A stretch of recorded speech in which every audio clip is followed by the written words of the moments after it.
ఈ వీడియోలో మనం ద సెంటెన్స్ అసలు సెంటెన్స్ అంటే ఏంటో తెలుసుకుందాం.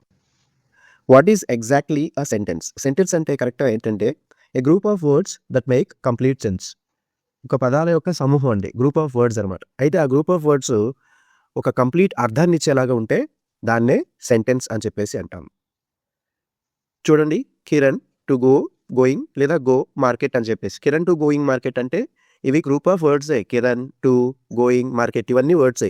ఇవన్నీ ఒక గ్రూప్గా ఒక సెంటెన్స్ అరేంజ్ చేయడం జరిగింది. బట్ అర్థాన్ని ఇచ్చేలాగా అరేంజ్ చేయలేదు, కాబట్టి ఇది సెంటెన్స్ అనలేమన్నమాట. ఇది రాంగ్.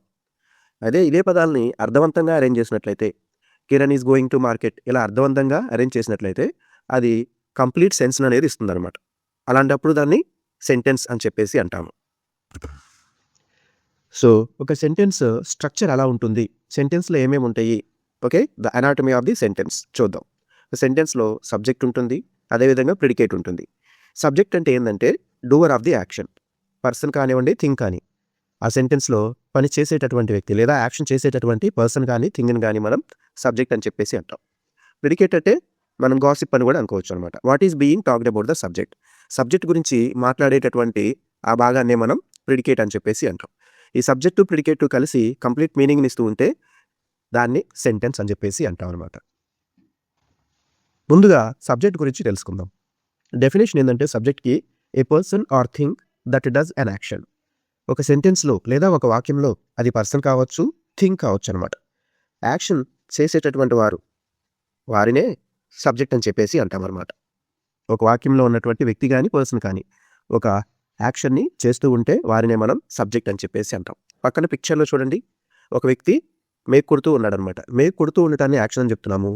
ఆ మేక్ కొడుతున్నటువంటి వ్యక్తిని డోర్ ఆఫ్ ది యాక్షన్ అని చెప్పేసి అంటాం అనమాట. సో ఒక సెంటెన్స్లో డోర్ ఆఫ్ ది యాక్షనే సబ్జెక్ట్ అవుతారనమాట.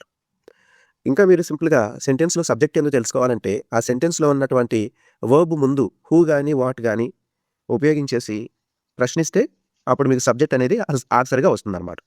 For example, the earth revolves around the sun. ఇందులో సబ్జెక్ట్ ఏంటంటే వర్బ్ రివాల్వ్స్ కాబట్టి దాని ముందుకెళ్ళి హూ కానీ వాట్ కానీ రెండిట్లో ఒకదానికి సమాధానం వస్తుంది. రెండు ఉపయోగించవచ్చు, బట్ ఒకదానికి సమాధానం వస్తుంది, రెండు రావు కానీ. ఫర్ ఎగ్జాంపుల్ ఫస్ట్ హూతో ప్రశ్నిద్దాం. Who revolves around the sun అంటే ఎర్త్ అని వచ్చింది. సో ద ఎర్త్ అనేటటువంటిది subject. Next, Edison invented the phonograph. ఇక్కడ ఇన్వెంటెడ్ అనేది వర్బ్, దాని ముందుకెళ్ళేసి హూ ఇన్వెంటెడ్ ద ఫోనోగ్రాఫ్ అంటే ఎడిసన్ అని మనకి సమాధానం వస్తుంది అనమాట. ఈ విధంగా మనం ఒక సెంటెన్స్లో సబ్జెక్ట్ని గుర్తించవచ్చు. సెకండ్ పార్ట్ ఏంటి? ప్రిడికేట్. ప్రిడికేట్ అంటే ఏంటి? What is talked about the subject in the sentence. ఒక వాక్యంలో సబ్జెక్ట్ గురించి మాట్లాడుతూ ఉన్నటువంటి ఆ భాగాన్నే మనం ప్రిడికేట్ అని చెప్పేసి అంటాం అనమాట. ప్రిడికేట్లో ఎప్పుడు కూడా వర్బ్ అంటే యాక్షన్ ఇండికేట్ చేసేటటువంటి పదం ఉంటుంది అనమాట. ఇక్కడ ఎగ్జాంపుల్ చూడండి, the dog barks at the cat. ఇందులో వర్బ్ ఏంటి? బార్క్స్. ఈ బార్క్స్ ఎట్ ద క్యాట్ అనేటటువంటి ఈ భాగాన్నే మనం ప్రిడికేట్ అని చెప్పేసి అంటాం. రెండో వాక్యం చూడండి, Kavya is writing a letter now. ఇందులో ఈజ్ రైటింగ్ అనేటటువంటిది వర్బ్. ఇక్కడ is writing a letter now అనేటటువంటి భాగం మొత్తాన్ని మనం ప్రిడికేట్ అంటాం. మరి దీంట్లో సబ్జెక్ట్ ఏంటి?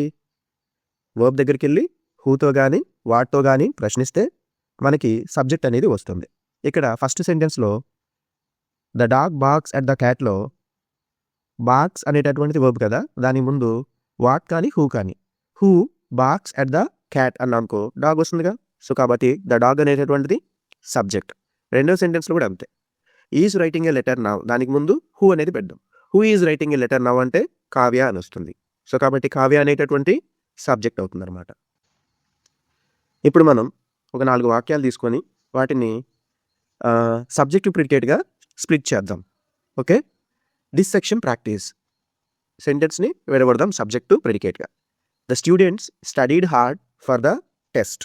ఇందులో సబ్జెక్ట్ వర్బ్గా విడగొట్టాలి అంటే ముందు సబ్జెక్ట్ ఏంటో తెలుసుకుంటే సరిపోతుంది. ఈ వాక్యంలో వర్బ్ ఏంటి? స్టడీడ్. అక్కడికి వెళ్ళి హూ కానీ వాట్తో కానీ క్వశ్చన్ చేస్తే సరిపోతుంది కదా. Who studied hard for the test అంటే ద స్టూడెంట్స్ అని వస్తుంది. సో కాబట్టి స్టూడెంట్స్ అనేటటువంటిది సబ్జెక్ట్. సో వర్బ్ అనేది స్టడీడ్ కాబట్టి రెస్ట్ ఆఫ్ ది పార్ట్ మొత్తం కూడా మనకి ప్రిడికేట్ అయిపోతుంది. రెండో సెంటెన్స్లో చూస్తే the dentist pulled out a tooth అని చెప్పేసి ఉంది. ఇక్కడ కూడా పుల్డ్ అవుట్ అనేటటువంటిది వర్బ్. అక్కడికి వెళ్ళి who pulled out a tooth అంటే ద డెంటిస్ట్ అని చెప్పేసి వస్తుంది. సో కాబట్టి ద డెంటిస్ట్ అనేటటువంటిది ఏమో subject, pulled out a tooth అనేటటువంటిది ఏమో ప్రిడికేట్ అయిపోతుంది. వర్బ్ ఉన్న పార్ట్ ప్రిడికేట్ అని ఆల్రెడీ చెప్పుకున్నాం. Next, Edison invented the phonograph. ఇక్కడ కూడా ఇన్వెంటెడ్ అనేది వర్బ్ కాబట్టి అక్కడికి వెళ్ళి హూ ఇన్వెంటెడ్ ద ఫోనోగ్రాఫ్ అంటే ఎడిసన్ అనే ఆన్సర్ వస్తుంది. సో కాబట్టి ఎడిసన్ వచ్చేసి మనకి సబ్జెక్ట్ అవుతుంది. ఇన్వెంటెడ్ ద ఫోనోగ్రాఫ్ అనేటటువంటిది మనకి ఇక్కడ ప్రిడికేట్ అవుతుంది. Next the earth revolves around the sun. The earth revolves around the sun. ఇక్కడ కూడా మనం రివాల్వ్స్ అనేటటువంటి వర్బ్ కాబట్టి ఇక్కడికి వెళ్ళి who revolves around the sun అంటే ద ఎర్త్ అని చెప్పేసి ఆన్సర్ వస్తుంది. సో కాబట్టి ద ఎర్త్ అనేటటువంటిది subject, revolves around the sun అనేటటువంటిది ప్రిడికేట్ అయిపోతుంది అనమాట. అయితే ఈ సెంటెన్సెస్ మొత్తం 4 రకాలు ఉన్నాయి అనమాట. అవేంటంటే డిక్లరేటివ్ సెంటెన్స్ అని, ఇంటరాగేటివ్ సెంటెన్స్ అని, ఇంపరేటివ్ సెంటెన్స్ అని, ఎక్స్క్లమేటరీ సెంటెన్స్ అని, ఇలాగా 4 రకాల సెంటెన్సెస్ మనకి ఇంగ్లీష్ గ్రామర్లో ఉన్నాయి. ఫస్ట్ ఇది డిక్లరేటివ్ సెంటెన్స్. డిక్లరేటివ్ సెంటెన్స్ని అసర్టివ్ సెంటెన్స్ అని కూడా అంటారు. అంటే ఒక ఇన్ఫర్మేషన్ ఇవ్వటం అనమాట, giving information. For example I like apples, నాకు యాపిల్స్ అంటే ఇష్టం అనేటటువంటి ఇన్ఫర్మేషన్ ఇస్తూ ఉన్నాం అనమాట. అలాంటి వాక్యాలని మనం డిక్లరేటివ్ సెంటెన్స్ అంటారు. అది నెగిటివ్ కావచ్చు, పాజిటివ్ అయినా కావచ్చు. నెక్స్ట్ ఇంటరాగేటివ్ సెంటెన్స్ అంటే గెటింగ్ ఇన్ఫర్మేషన్. అక్కడేమో ఇన్ఫర్మేషన్ ఇవ్వటం, ఇక్కడ ఇన్ఫర్మేషన్ తీసుకోవటం. ఒక ప్రశ్న ద్వారా మనం ఇన్ఫర్మేషన్ రాబట్టేటటువంటి వాక్యాలు. డూ యూ లైక్ యాపిల్స్, నీకు యాపిల్స్ ఇష్టమా అంటే వాళ్ళు ఆన్సర్ ఇస్తారు కదా, అవును నాకు ఇష్టము అని చెప్పేసి. అలాంటి వాక్యాలను ఇంటరాగేటివ్ సెంటెన్స్ అంటారు. అయితే డిక్లరేటివ్ సెంటెన్సెస్ క్యాపిటల్ లెటర్తో స్టార్ట్ అయ్యి ఫుల్ స్టాప్తో ఎండ్ అవుతూ ఉంటాయి. ఇంటరాగేటివ్ సెంటెన్స్ WH వర్డ్ కానీ, ఆక్సిలరీ వర్బ్ కానీ, అంటే హెల్పింగ్ వర్బ్తో కానీ స్టార్ట్ అయ్యి క్వశ్చన్ మార్క్తో ఎండ్ అవుతూ ఉంటాయి అనమాట interrogative sentences. Next imperative sentence, exclamatory sentence కూడా చూద్దాం. థర్డ్ వచ్చేసి ఇంపరేటివ్ సెంటెన్స్. ఈ ఇంపరేటివ్ సెంటెన్స్ దేనికి అంటే కమాండింగ్ ఇవ్వటానికి, ఎవరికైనా డైరెక్ట్ చేయడానికి, ఆర్డర్స్ వేయడానికి, ఇలాంటి వాటికి మనం ఇంపరేటివ్ సెంటెన్సెస్ అనేవి ఉపయోగిస్తూ ఉంటాం అన్నమాట. For example eat your apples, నీ యాపిల్స్ తిను అని చెప్పేసి కమాండింగ్ ఇస్తూ ఉన్నాం అన్నమాట. సో ఇలాంటి వాక్యాలని ఇంపరేటివ్ సెంటెన్స్ అని చెప్పేసి అంటాం. ఇవి కూడా వర్బ్తో స్టార్ట్ అవుతూ ఉంటాయండి, కానీ ఫుల్ స్టాప్తో ఎండ్ అవుతూ ఉన్నాయి. డిక్లరేటివ్ సెంటెన్స్ క్యాపిటల్ లెటర్తో స్టార్ట్ అవుతూ ఉన్నాయి, సబ్జెక్ట్తో స్టార్ట్ అవుతాయి, ఫుల్ స్టాప్తో ఎండ్ అవుతాయి అనమాట. అదే ఇంటరాగేటివ్ సెంటెన్స్ అయితే WH వర్డ్ కానీ, హెల్పింగ్ వర్బ్తో కానీ స్టార్ట్ అయ్యి క్వశ్చన్ మార్క్తో ఎండ్ అవుతూ ఉంటాయి. మరి ఇంపరేటివ్ సెంటెన్స్ అయితే వర్బ్తో స్టార్ట్ అవుతాయి, ఫుల్ స్టాప్తో ఎండ్ అవుతాయి అనమాట. నెక్స్ట్ ఎక్స్క్లమేటరీ సెంటెన్సెస్ అంటే ఎక్స్ప్రెసింగ్ ఎమోషన్ అనమాట. మనకు కలిగేటటువంటి సడన్ ఎమోషన్స్ని, ఫీలింగ్స్ని ఎక్స్ప్రెస్ చేయడానికి ఉపయోగించేటటువంటి ఆ వాక్యాలని మనం ఎక్స్క్లమేటరీ సెంటెన్సెస్ అని చెప్పేసి అంటాం. దిస్ యాపిల్ ఈజ్ అమేజింగ్, ఆ యాపిల్ తిన్నప్పుడు నీకు కలిగేటటువంటి ఫీలింగ్ అనమాట, అమేజింగ్గా ఉంది యాపిల్ అని చెప్పేసి చెప్తాం. ఇందులో మనం ఎక్స్క్లమేటరీ వర్డ్స్ని, ఎక్స్క్లమేటరీ మార్క్ని గమనించవచ్చు. అక్కడ చూడండి, చిన్న గీత పెట్టేసి ఆ గీత కింద ఒక చుక్క పెట్టాం, దీన్నే ఎక్స్క్లమేటరీ మార్క్ అని చెప్పేసి అంటాం. ఒక్కొక్క దాని గురించి డీటెయిల్గా తెలుసుకుందామండి ఇప్పుడు.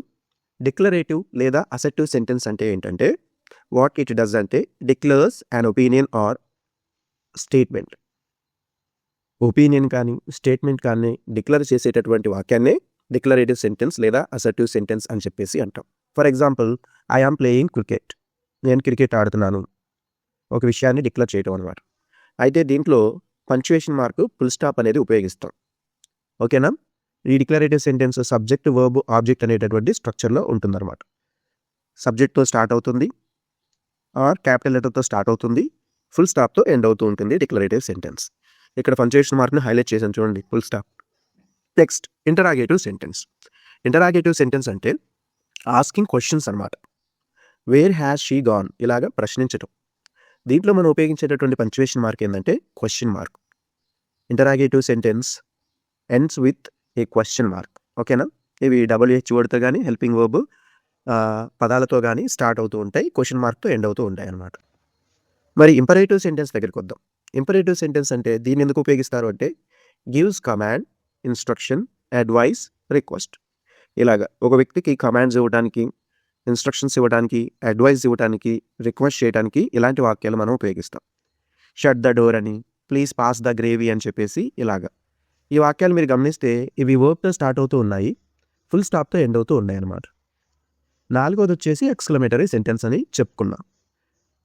ఈ ఎక్స్క్లమేటరీ సెంటెన్సెస్ లేకపోతే ఈ exclamatory sentence shows sudden emotion are excitement.